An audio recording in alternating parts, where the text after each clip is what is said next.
Assalamualaikum warahmatullahi wabarakatuh.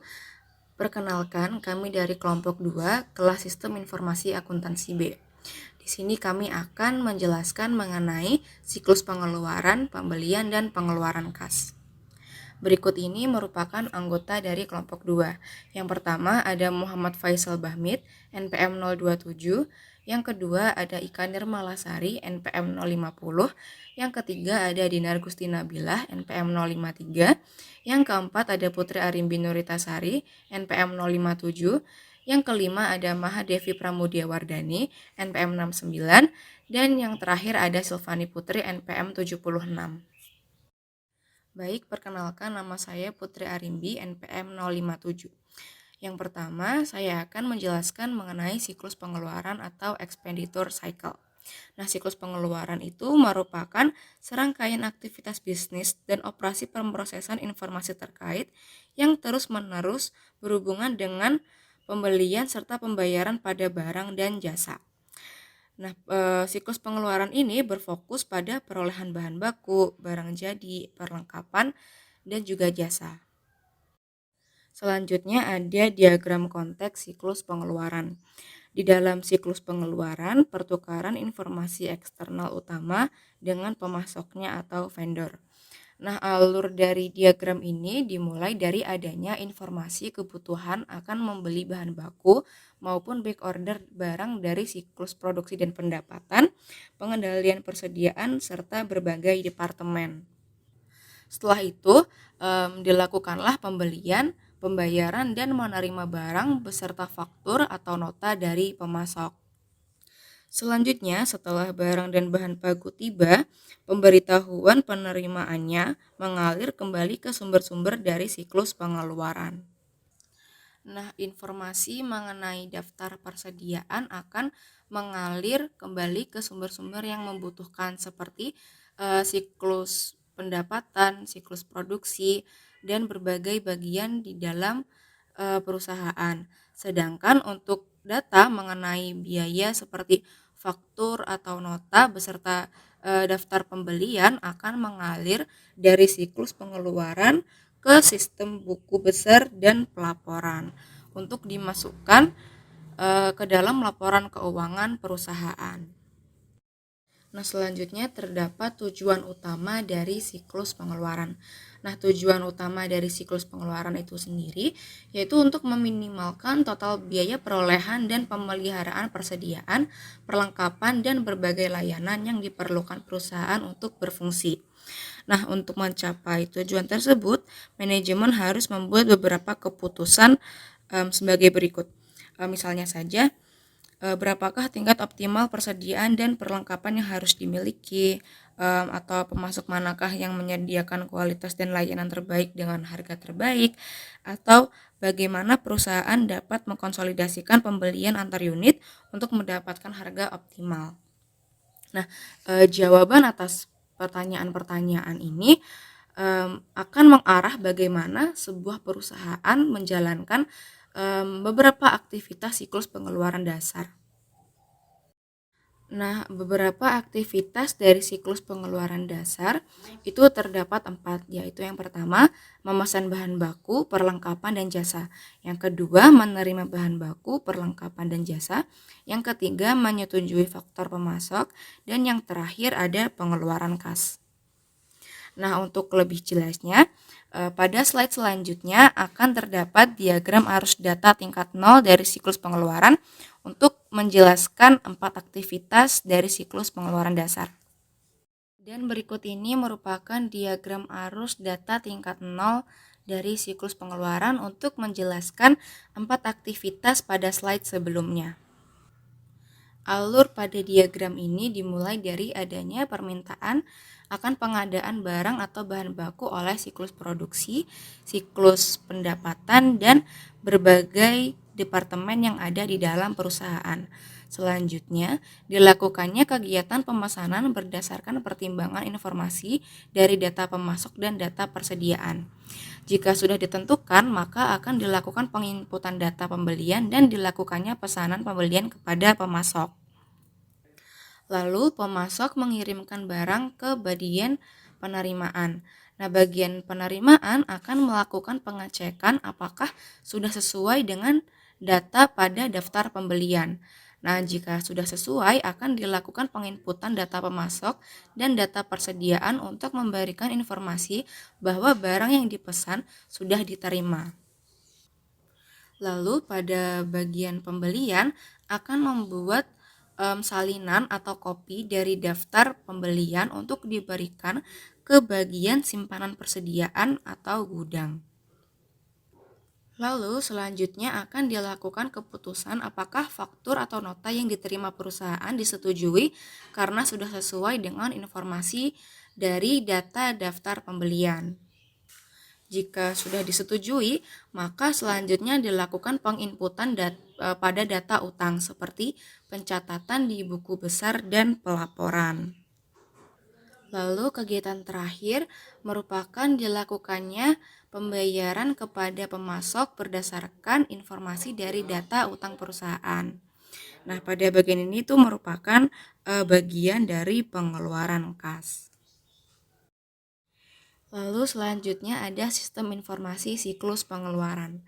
Aktivitas-aktivitas dalam siklus pengeluaran merupakan cerminan dari aktivitas-aktivitas pada siklus pendapatan. Aktivitas siklus pengeluaran pembelian dan aktivitas siklus pendapatan penjualan memiliki implikasi penting untuk mendesain sistem informasi akuntansi kedua pihak. Dan pada sistem informasi siklus pengeluaran terdapat proses serta ancaman dan pengendalian. Yang pertama yaitu proses. Pada organisasi besar ERP atau Enterprise Resource Planning mendukung aktivitas bisnis siklus pengeluaran AOE atau Alpha Omega Electronics. Alpha Omega Electronics menggunakan pemrosesan batch untuk membayar pemasoknya. AOE membuat pembayaran ke beberapa pemasok yang lebih besar menggunakan Financial Electronic Data Interchange. Nah, pembayaran dapat dilakukan melalui Electronic Funds Transfer atau EFT ataupun melalui cek. Nah, ketika terjadi transaksi pembayaran, sistem akan memperbarui file utang, faktor terbuka, dan buku besar umum. Nah, setelah seluruh transaksi pengeluaran telah diproses, sistem akan menghasilkan sebuah entry jurnal ringkasan, mendebit utang dan mengkredit kas, serta posting ke buku besar umum. Nah, untuk lebih jelasnya pada bagian proses akan dijelaskan pada slide selanjutnya, yaitu ikhtisar desain sistem ERP untuk mendukung siklus pengeluaran. Nah, berikut ini merupakan ikhtisar desain sistem ERP untuk mendukung siklus pengeluaran. Pada figur ini menunjukkan bahwa Departemen Pengendalian Persediaan memiliki tanggung jawab utama untuk memastikan jumlah yang cukup atas bahan baku dan perlengkapan. Pada siklus pengeluaran sistem informasi akuntansi, pada bagian program pembelian atau purchasing program, bagian siklus produksi atau pendapatan, atau departemen lain dapat mengirimkan permintaan untuk membeli barang. Kemudian barang-barang akan disiapkan oleh pemasok atau vendor untuk diterima di bagian penerimaan atau receiving program. Lalu bagian gudang bertugas untuk menyimpan barang. Nah, ketika pengiriman telah tiba, para pekerja dok penerimaan menggunakan sistem pemrosesan permintaan untuk memverifikasi bahwa sebuah pesanan telah datang. Lalu, pemasok mengirimkan faktur ke bagian piutang untuk mempersiapkan pembayaran yang kemudian divalidasi di Cash Disbursement Program atau program pengeluaran kas. Pembayaran dapat berupa cek atau FED atau Financial Electronic Data Interchange. Bagi para pemasok yang tidak mengirimkan faktur, sistem secara otomatis menjatuhkan sebuah pembayaran berdasarkan syarat yang disetujui ketika pesanan telah ditempatkan. Sistem secara otomatis akan menjatuhkan faktur untuk pembayaran dengan tanggal jatuh temponya. Nah, database terintegrasi ini secara keseluruhan terhubung dengan semua fungsi, yaitu pembelian atau purchasing program, penerimaan atau receiving program, dan program pengeluaran kas atau cash disbursement program. Nah, informasi-informasi ini disajikan untuk bagian di kebutuhan inventory, purchase order, dan supplier account status atau status rekening pemasok. Selanjutnya, saya Mahadevi Pramudia Wardani, NPM 069, akan memaparkan tentang ancaman dan pengendalian pada siklus pengeluaran. Aktivitas siklus pengeluaran keseluruhan bergantung pada database terintegrasi yang berisi tentang informasi mengenai pemasok, persediaan, dan aktivitas pembelian. Terdapat 3 ancaman umum pada siklus pengeluaran. Yang pertama adalah data induk yang tidak akurat atau tidak valid. Kesalahan pada data induk pemasok dapat menyebabkan pemesanan dari pemasok tidak disetujui, pembelian bahan baku yang kualitasnya rendah, pengiriman tidak tepat waktu, pengiriman pembayaran ke alamat yang salah, dan juga penipuan pembayaran ke pemasok fiktif. Nah, kesalahan-kesalahan ini dapat menyebabkan pembelian yang tidak diotorisasi dan kegagalan untuk memanfaatkan diskon yang telah dinegosiasi. Untuk menanggulangi ancaman ini adalah menggunakan pengendalian integritas pemrosesan data dan juga membatasi akses data induk siklus pengeluaran dan mengonfigurasi sistem sehingga pegawai berwenang saja yang dapat membuat perubahan atas data induk ini. Lalu, ancaman yang kedua adalah pengungkapan yang tidak diotorisasi atas informasi sensitif. Contohnya seperti informasi perbankan mengenai pemasok dan diskon harga khusus yang ditawarkan oleh pemasok yang dipilih. Untuk menanggulangi ancaman ini yaitu dengan mengonfigurasi sistem untuk menggunakan pengendalian akses agar dapat membatasi siapa yang dapat menampilkan informasi seperti itu dan juga mengonfigurasi agar dapat membatasi kemampuan pegawai untuk menggunakan kemampuan permintaan yang melekat pada sistem dan file tertentu. Dan ancaman yang ketiga adalah kehilangan atau penghancuran data induk. Untuk menanggulangi ancaman ini, lebih tepatnya menggunakan backup dan juga prosedur pemulihan bencana. Dari ketiga ancaman yang telah disebutkan, cara menanggulangi ancaman-ancaman tersebut melibatkan sistem ERP. Mengimplementasikan sistem ERP sebagai 3 kejadian, yaitu kejadian pertama disebut dengan produksi, digunakan untuk memproses aktivitas harian. Lalu yang kedua untuk pengujian dan pengembangan, serta yang ketiga dipertahankan sebagai backup online terhadap sistem produksi untuk menyediakan pemulihan secara real time. Selanjutnya, terlihat pada layar, terdapat tabel-tabel yang berisi tentang ancaman dan pengendalian siklus pengeluaran. Pada aktivitas pertama, yaitu pemesanan, ancamannya adalah data induk yang tidak akurat atau tidak valid. Pengendaliannya yaitu pembatasan akses data induk, pengendalian integritas pemrosesan data. Lalu yang kedua, kehilangan atau penghancuran data. Cara pengendaliannya adalah backup dan prosedur pemulihan bencana. Lalu ada kinerja buruk, pengendaliannya adalah dengan laporan manajerial. Lalu ada kekurangan dan kelebihan persediaan, pengendaliannya adalah perhitungan persediaan fisik secara periodik. Lalu terdapat beli barang yang tidak dibutuhkan, pengendaliannya adalah sistem persediaan perpetual. Lalu ada membeli barang saat harga sedang tinggi, pengendaliannya adalah daftar harga, penawaran yang kompetitif. Lalu ada juga penyuapan, pengendaliannya adalah larangan menerima hadiah, rotasi pekerjaan, dan juga audit pemasok. Lalu aktivitas yang kedua adalah penerimaan. Ancaman yang pertama adalah menerima barang tidak dipesan. Cara pengendaliannya adalah mensyaratkan keberadaan pemesanan pembelian yang tidak disetujui. Lalu yang kedua ada kesalahan dalam perhitungan. Cara pengendaliannya adalah mensyaratkan pegawai penerimaan untuk menandatangani laporan penerimaan. Dan yang ketiga adalah pencurian persediaan. Cara pengendaliannya adalah pembatasan akses fisik ke persediaan dan juga dokumentasi transfer persediaan. Lalu aktivitas yang ketiga adalah menyetujui faktor pemasok. Ancaman yang pertama adalah kesalahan dalam faktor pemasok. Pengendaliannya adalah verifikasi atas keakuratan faktur, IRS, dan juga pembatasan akses ke data induk pemasok. Lalu ancaman yang kedua adalah kegagalan memposting ke utang. Pengendaliannya adalah pengendalian edit entry data. Dan yang terakhir, aktivitas pengeluaran kas. Ancaman yang pertama adalah pembayaran duplikat. Cara pengendaliannya adalah mensyaratkan paket voucher yang lengkap untuk pembayaran, kebijakan membayar hanya dari salinan asli atas faktur pemasok.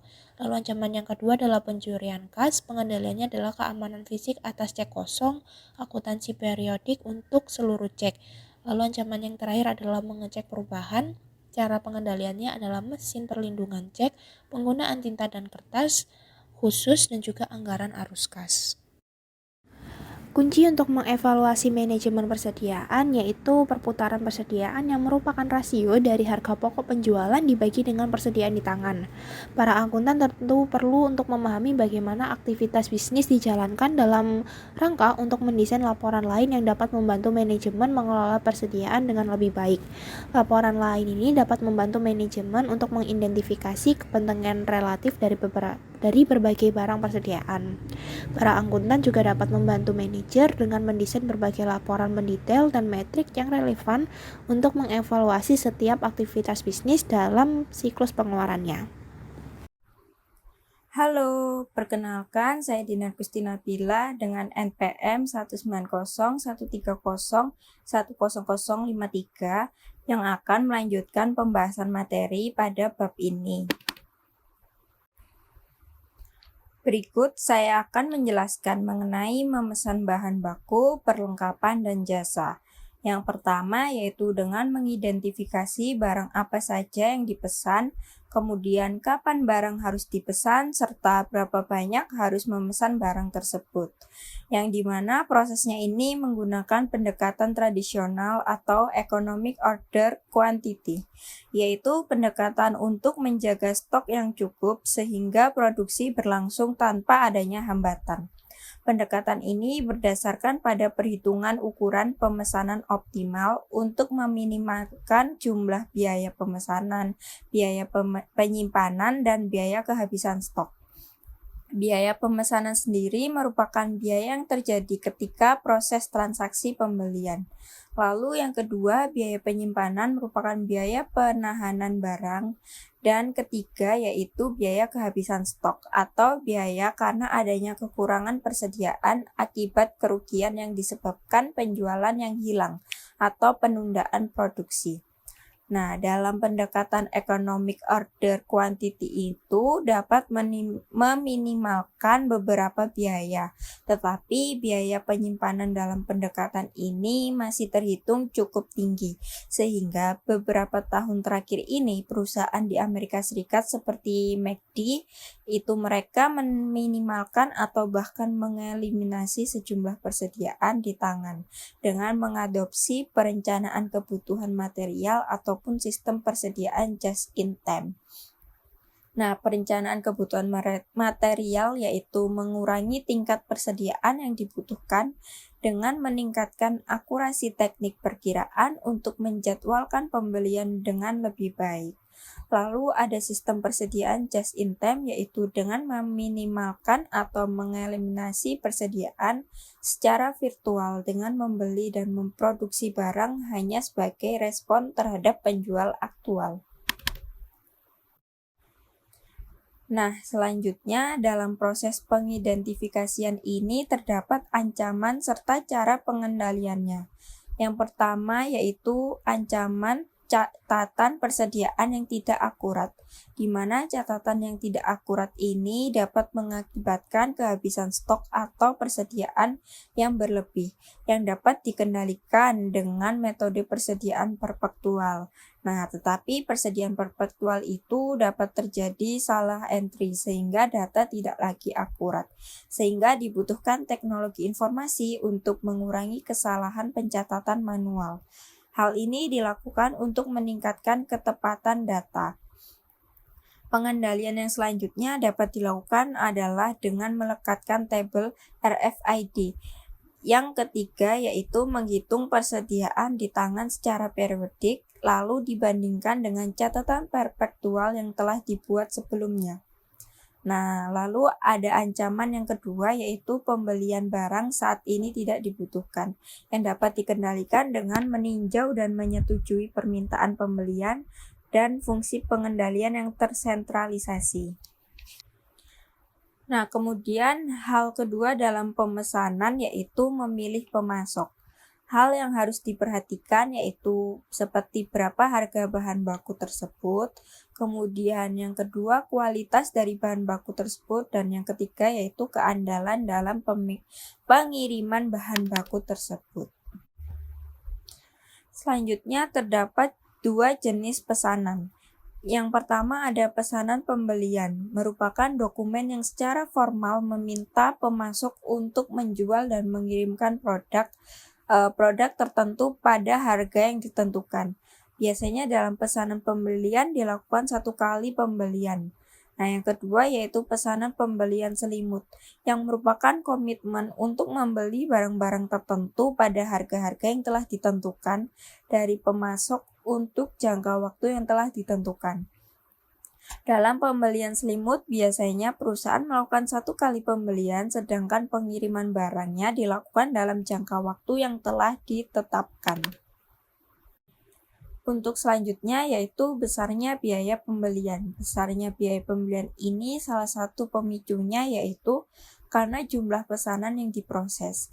Nah, untuk mengurangi jumlah pesanan dan mempersingkat prosesnya dapat dilakukan dengan penggunaan EDI, atau di mana para pemasok mengirimkan faktur melalui elektronik. Dan hal tersebut dapat mengeliminasi pekerjaan yang terkait dengan mencetak dan mengirimkan kertas kerja. Serta hal itu dapat mempersingkat waktu dan kehabisan stok yang akan lebih berkurang. Kemudian yang kedua, dengan program VMI yaitu mengalihdayakan sebagian pengendalian persediaan kepada pemasok, dan pemasok dapat mengakses kartu persediaan. Jadi pemasok itu mengetahui ketika barang yang terdapat dalam perusahaan itu sudah sedikit, maka pemasok otomatis akan mengirimkan barangnya kepada perusahaan yang bersangkutan. Nah, yang ketiga yaitu pelelangan terbalik, yaitu pemasok bersaing untuk memenuhi permintaan perusahaan pada harga terendah. Lalu yang terakhir, yang keempat yaitu audit pre-award, yaitu pembelian dalam jumlah yang besar akan mendapatkan penawaran khusus dari pemasok. Selanjutnya, saya Muhammad Faisal Bahmid, NPM 027, akan menjelaskan tentang ancaman dan pengendalian. Ancaman dan pengendalian. Berdasarkan tabel 15.2 sebelumnya, terdapat 5 ancaman untuk ditempatkan atas pesanan pemasok. Dalam tabel 15.2 terdapat ancaman nomor 7, yaitu pembelian di harga yang tinggi. Harga dari pembelian komponen menunjukkan porsi substansial sebagian besar dari total biaya dari banyaknya produk yang diproduksi. Maka dari itu, perusahaan berjuang untuk mengamankan harga terbaik untuk barang dari produk yang mereka beli. Berdasarkan produser dapat memastikan bahwa perusahaan tidak terlalu membayar banyak untuk produk tertentu. Daftar harga untuk pembelian barang yang sering dibeli harus disimpan ke dalam komputer dan dikonsultasikan ketika pesanan telah dibuat. Dalam percobaan untuk mendapatkan harga terendah, ancaman lainnya adalah pembelian yang lebih rendah pada produk berkualitas inferior. Produk di bawah standar dapat menghasilkan harga produk yang ditunda. Dan juga harga untuk scrap dan pengerjaan ulang sering menghasilkan biaya total produksi yang besar dibandingkan kualitas yang tinggi dan lebih mahal yang telah dibeli sebelumnya. Berdasarkan pengalaman, pembeli mempelajari pemasok mana yang menyediakan barang berkualitas tinggi pada harga yang kompetitif. Pengetahuan informal yang seharusnya dimasukkan ke dalam prosedur pengendalian formal sehingga tidak hilang ketika karyawan tertentu meninggalkan perusahaan. Selanjutnya, pembelian dari pemasok yang tidak diketahui, yaitu ancaman nomor 10 pada tabel 15.2. Dapat menghasilkan banyak masalah. Barang mungkin dapat berkualitas inferior atau harga yang terlalu mahal. Pembelian mungkin bahkan bisa mengakibatkan permasalahan hukum. Beberapa badan pemerintah seperti Office of Foreign Asset Control dan Bureau of Industry and Security dalam Departemen Pemeliharaan memelihara daftar perorangan dan perusahaan dengan siapa mereka bertransaksi bisnis ilegal. Pembayaran terhadap entitas seperti daftar tersebut yang dapat menghasilkan denda yang substansial terkadang dan mungkin juga hukuman penjara. Akibatnya, Sistem ERP harus dikonfigurasi untuk mencegah masalah penerbitan pesanan pembelian kepada pemasok yang tidak ada dalam file induk yang disetujui. Tabel 15.2 menunjukkan bahwa penyuapan yang dimana diberikan dari pemasok untuk membeli agensi untuk mempengaruhi pilihan mereka dari pemasok. Hal itu termasuk ancaman lainnya. Untuk penyuapan membuat pengertian ekonomi, pemasok harus menemukan jalan lainnya untuk memulihkan uang yang sudah digunakan pada penyuapan. Hal ini biasanya dicapai dengan membesarkan harga pembelian berikutnya atau dengan mengganti barang yang berkualitas rendah. Bahkan, jika tidak ada satupun dari masalah ini terjadi, penyuapan dapat merusak objektivitas pembeli. Selanjutnya, menerima atau receive. Aktivitas bisnis utama kedua dalam siklus pengeluaran lingkaran 2.0 pada gambar 15.2 adalah penerimaan dan penyimpanan barang pesanan. Gambar 15.8 yaitu di slide selanjutnya menunjukkan dua langkah ini sebagai proses yang berbeda karena masing-masing dilakukan oleh fungsi organisasi yang berbeda. Bagian penerima adalah penanggung jawab untuk menerima pengiriman dari pemasok. Biasanya melapor ke manajer gudang yang kemudian setelah menerima laporan dari bagian penerima, bagian gudang melapor kepada wakil presiden manufaktur. Departemen penyimpanan persediaan yang juga melapor kepada manajer gudang yang menjadi penanggung jawab atas penyimpanan barang. Selanjutnya, gambar 15.8 yaitu di sini diagram ini termasuk data flow diagram level 1. Nah, di sini ada dua kontrol yaitu yang pertama menerima barang dan yang kedua transfer barang ke penyimpanan atau departemen persediaan. Nah, di sini pemasok mengirim barang kepada kontrol 1 yaitu penerima barang berdasarkan slip pengepakan. Kontrol 1 mengecek apakah barang yang dikirim oleh pemasok sesuai dengan pesanan pembelian. Lalu membuat laporan dan mengirim ke kontrol 2 yaitu transfer barang ke penyimpanan atau departemen persediaan. Kontrol 1 juga memberikan informasi tersebut, informasi barang yang telah diterima dari pemasok kepada pemasok lain dan pada departemen persediaan. Kontrol 2 ya, di mana transfer barang ke penyimpanan atau departemen persediaan mengirim laporan yang diterima dari kontrol 1 kepada pengendalian persediaan dan berbagai departemen. Pengendalian persediaan dan berbagai departemen menanyakan kepada persediaan dari laporan yang diterima dari kontrol 2. Dan juga pengendalian persediaan dan berbagai departemen mengirim laporan yang diterima dari kontrol 2 kepada hutang, yang dimana laporan tersebut mungkin berisikan apakah dari pesanan pembelian barang tersebut ada hutang atau tidak. Dan juga kontrol 2 mengirim laporan yang diterima dari kontrol 1 ke siklus pendapatan.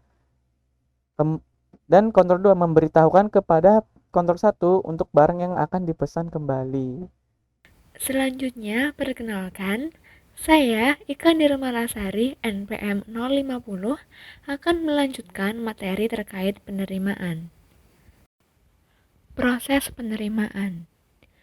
Ketika pengiriman tiba, seorang petugas penerimaan membandingkan nomor pesanan pembelian yang direferensikan pada slip pengepakan pemasok dengan pesanan pembelian terbuka untuk memverifikasi bahwa barang dipesan. Kemudian, petugas penerimaan menghitung kuantitas atau barang yang dikirimkan. Sebelum melakukan rute persediaan ke gudang atau pabrik, petugas penerimaan juga harus memeriksa setiap pengiriman sebagai tanda-tanda atas kerusakan yang jelas. Laporan penerimaan mendokumentasikan detail-detail mengenai setiap pengiriman, termasuk tanggal diterima, pengirim, pemasok, dan nomor pesanan pembelian. Untuk setiap barang yang diterima, ia menunjukkan nomor barang, deskripsi, unit ukuran, dan kuantitas atau jumlah. Laporan penerimaan juga berisi ruang untuk mengidentifikasi orang yang menerima dan menginspeksi barang serta untuk penjelasan mengenai kualitas barang yang diterima. Nah, terdapat 3 pengecualian yang mungkin diterima terhadap proses penerimaan. Yang pertama, menerima kuantitas barang yang berbeda dari jumlah yang dipesan. Yang kedua, menerima barang rusak. Dan yang ketiga, menerima barang berkualitas inferior yang gagal diproduksi. Nah, dalam 3 kasus tersebut, Departemen Pembelian harus mengatasi situasi dengan pemasok. Biasanya, pemasok akan memberi pembeli izin untuk mengoreksi faktur bagi semua ketidaksesuaian dalam kuantitas. Dalam kasus barang rusak atau berkualitas buruk, sebuah dokumen yang disebut memo debit disiapkan setelah pemasok setuju mengambil kembali barang atau memberikan pengurangan harga. Nah, memo debit ini mencatat penyesuaian yang diminta. Materi selanjutnya yaitu ancaman dan pengendalian penerimaan. Nah, terdapat 4 ancaman dalam proses penerimaan. Yang pertama, menerima pengiriman barang yang tidak dipesan menghasilkan biaya-biaya yang terkait dengan pembongkaran, penyimpanan, dan kemudian pengembalian barang-barang tersebut. Prosedur pengendalian terbaik untuk menanggulangi ancaman ini adalah menginstruksikan Departemen Penerimaan untuk menerima hanya pengiriman yang ada dalam pesanan pembelian yang disetujui. Yang kedua yaitu membuat kesalahan dalam menghitung barang yang diterima. Untuk mendorong petugas penerimaan agar tepat menghitung apa yang dikirimkan, banyak perusahaan mendesain sistem pemrosesan permintaan sehingga ketika meninjau pesanan pembelian terbuka, para pekerja penerimaan tidak melihat kuantitas yang dipesan. Sebuah cara komunikasi efektif adalah mensyaratkan petugas penerimaan untuk tidak hanya mencatat kuantitas yang diterima, tetapi juga menandatangani laporan penerimaan atau memasukkan nomor ID pegawainya dalam sistem. Beberapa perusahaan juga menawarkan bonus bagi petugas penerimaan untuk menangkap ketidaksesuaian antara slip pengepakan dan kuantitas aktual yang diterima sebelum orang yang mengirim pergi. Kemudian, penggunaan kode barang dan RFID dapat mengurangi kesalahan yang tidak sengaja dalam perhitungan secara signifikan. Yang terakhir, sistem ERP harus dikonfigurasikan secara otomatis untuk menandai ketidaksesuaian antara hitungan penerimaan dan kuantitas pesanan yang melebihi tingkat toleransi yang telah ditentukan sebelumnya. Yang ketiga, pada pembelian barang persediaan, prosedur-prosedur yang berbeda diperlukan untuk mengendalikan pembelian jasa. Ancaman dalam hal ini adalah menetapkan bahwa jasa ini benar-benar dijalankan yang mungkin sulit. Cara untuk mengendalikan pembelian jasa adalah menahan penyelia yang sesuai agar bertanggung jawab atas seluruh biaya yang dikeluarkan departemen tersebut. Biaya aktual versus biaya yang dianggarkan seharusnya secara rutin dibandingkan dan setiap ketidaksesuaian diselidiki.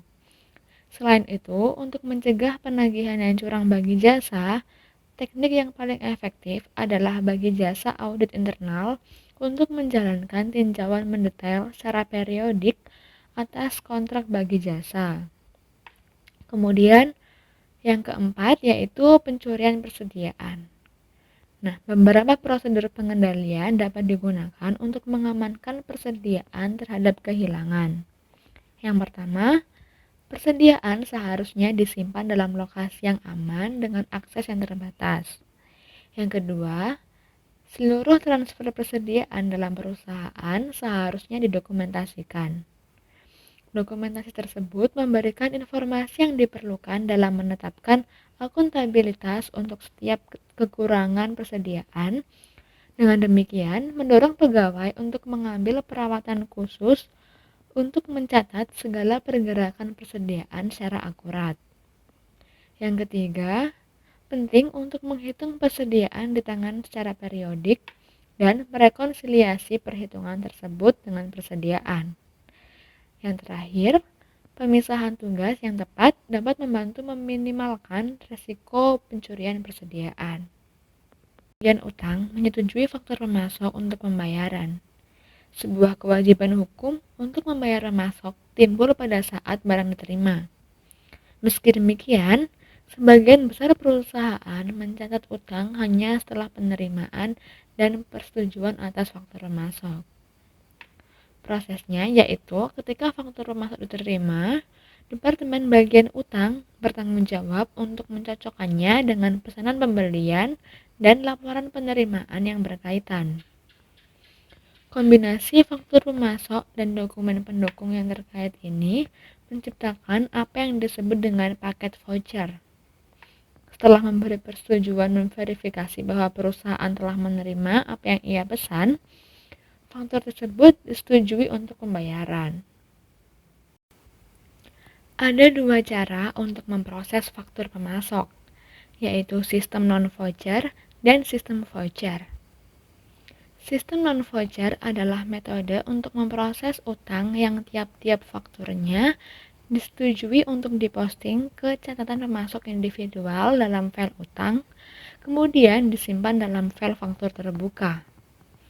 Ketika sebuah cek dituliskan untuk membayar sebuah faktur, paket voucher dihapus dari file faktur terbuka, faktur ditandai dibayar, dan kemudian paket voucher disimpan dalam file faktur dibayar. Nah, sedangkan sistem voucher adalah metode untuk memproses utang yang mana voucher pencairan disiapkan. Bukannya memposting faktur secara langsung ke catatan pemasok dalam buku besar pembantu utang. Nah, voucher pencairan adalah dokumen yang mengidentifikasi pemasok, mencantumkan faktur yang beredar, dan mengindikasikan jumlah bersih yang dibayarkan setelah dikurangi setiap diskon dan potongan yang berlaku.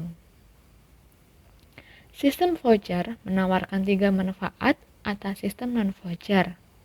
Yang pertama, yaitu sistem tersebut mengurangi jumlah cek yang perlu ditulis, karena beberapa faktur mungkin diserahkan dalam satu voucher pencairan. Yang kedua, karena voucher pencairan adalah sebuah dokumen yang dihasilkan secara internal, ia dapat memberikan nomor sebelumnya untuk menyederhanakan pelacakan seluruh utang. Yang ketiga, karena voucher menyediakan sebuah catatan eksplisit yang faktur pemasok telah disetujui untuk pembayaran, voucher tersebut memfasilitasi pemisahan waktu persetujuan faktur dari waktu pembayaran faktur. Ini mempermudah untuk menjadwalkan kedua aktivitas untuk memaksimalkan efisiensi. Opsi lain adalah mengeliminasi faktur pemasok. Sebuah pendekatan tanpa faktur terhadap utang yang menggantikan proses pencocokan 3 cara tradisional, faktur pemasok, laporan penerimaan, dan pesanan pembelian, dengan sebuah pencocokan 2 cara atas pesanan pembelian dan laporan penerimaan, atau yang disebut sebagai Evaluated Receipt Settlement atau IRS. Nah, yang mana IRS ini menghemat waktu dengan uang dengan mengurangi jumlah dokumen yang perlu dicocokkan karenanya dan jumlah ketidaksesuaian potensial. Faktanya, sistem IRS sering dikonfigurasi untuk mengotomatiskan proses pencocokan 2 cara dan secara otomatis menghasilkan pembayaran. Tinjauan manual diperlukan hanya ketika ada ketidaksesuaian antara laporan penerimaan dan pesanan pembelian. IRS juga menghemat waktu dan biaya pemasok untuk menghasilkan dan melacak faktur. Selanjutnya, saya Silvani Putri, NPM 076 akan melanjutkan presentasi dari teman saya. Yang pertama, saya akan menjelaskan mengenai ancaman dan pengendalian atas menyetujui faktur pemasok. Ancaman pertama adalah ketidaksesuaian antara harga yang dicantumkan dan harga aktual yang dibebankan. Dengan pengendalian yang pertama adalah ketepatan matematis dari faktur pemasok harus diverifikasi dan harga serta kuantitas yang dicantumkan di sana harus dibandingkan dengan apa yang diindikasikan pada pesanan pembelian dalam laporan penerimaan. Lalu yang kedua adalah pengguna disyaratkan untuk menyimpan tanda bukti, yaitu pada pembelian kartu pengandaan, pengguna diharuskan menyimpan tanda bukti dan memverifikasi ketepatan atas laporan bulanan. Lalu yang ketiga adalah mengadopsi pendekatan IRS, yaitu untuk mengeliminasi potensi atas kesalahan dalam faktur pemasok karena perusahaan membayar dengan mencocokkan perhitungan dari apa yang mereka terima dengan harga yang dicantumkan ketika barang dipesan. Lalu yang keempat adalah penggunaan IRS membuat penting untuk mengendalikan akses terhadap file induk pemasok dan mengawasi seluruh perubahan yang dibuat terhadap file induk pemasok.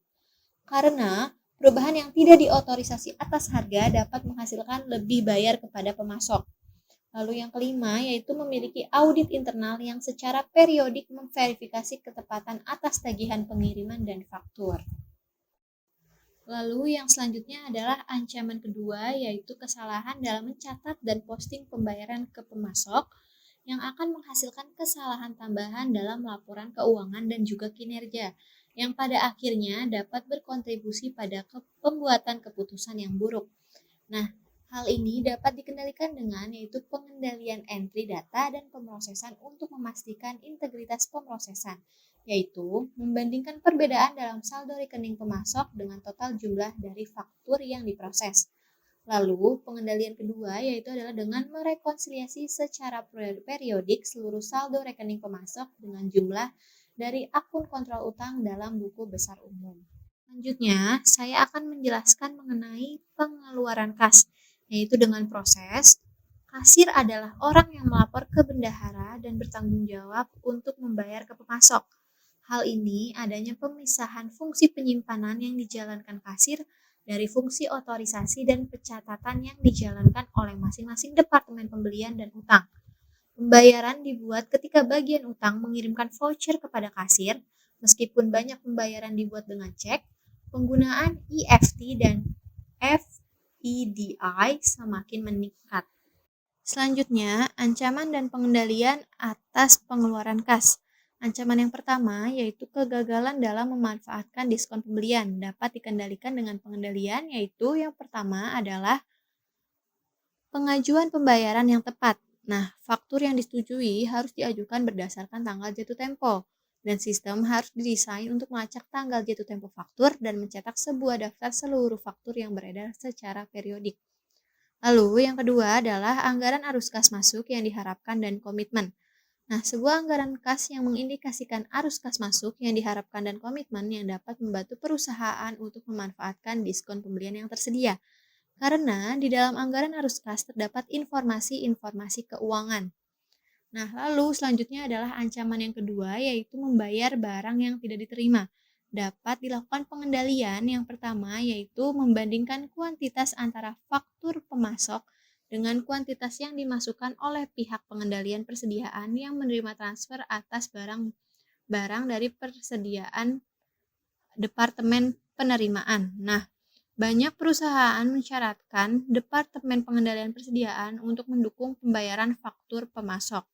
Lalu, pengendalian yang kedua adalah menyerahkan bukti tambahan dan juga menggunakan kartu kredit perusahaan untuk biaya perjalanan.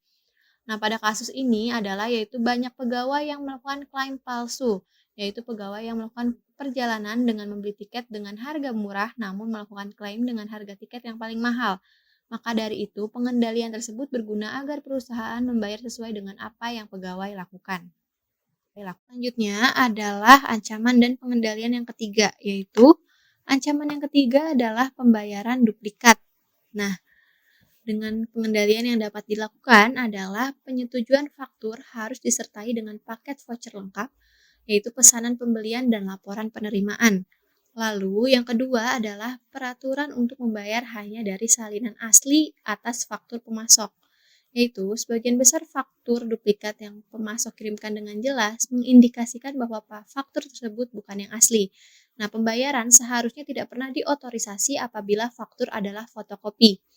Lalu yang ketiga adalah membatalkan faktur dan paket voucher ketika cek telah ditandatangani. Meskipun IRS mengeliminasi faktur vendor secara keseluruhan, namun sangat penting untuk tetap menandai seluruh laporan penerimaan yang telah dibayarkan untuk menghindari ancaman tersebut, yaitu pembayaran duplikat. Nah, lalu ancaman yang keempat adalah pencurian dan penyalahgunaan dana. Nah, ancaman berikut adalah ancaman yang serius karena kas adalah aset yang mudah dicuri. Nah, oleh karena itu, pengendalian yang dapat dilakukan adalah dengan membatasi akses terhadap kas, cek kosong, dan mesin penanda tangan. Lalu yang kedua adalah dengan penomoran cek secara urut dan periodik oleh kasir. Lalu yang ketiga adalah pengendalian akses yang ketat atas seluruh transaksi EFT keluar. Nah, kata sandi dan ID pengguna harus digunakan secara spesifik untuk mengidentifikasikan dan mengawasi setiap pegawai yang diotorisasi untuk memulai transaksi EFT. Selanjutnya adalah ancaman yang kelima, yaitu pencurian melalui perubahan cek.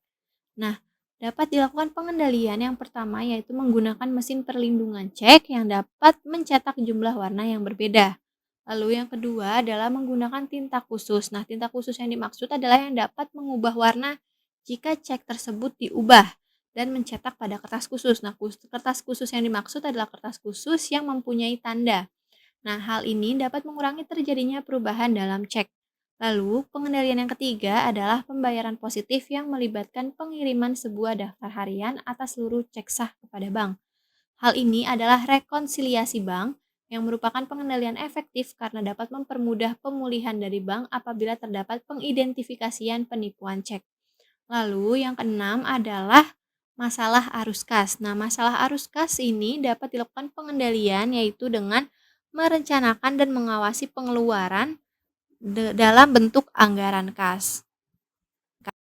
Baik, sekian dari pemaparan kami. Terima kasih telah menonton. Wassalamualaikum warahmatullahi wabarakatuh.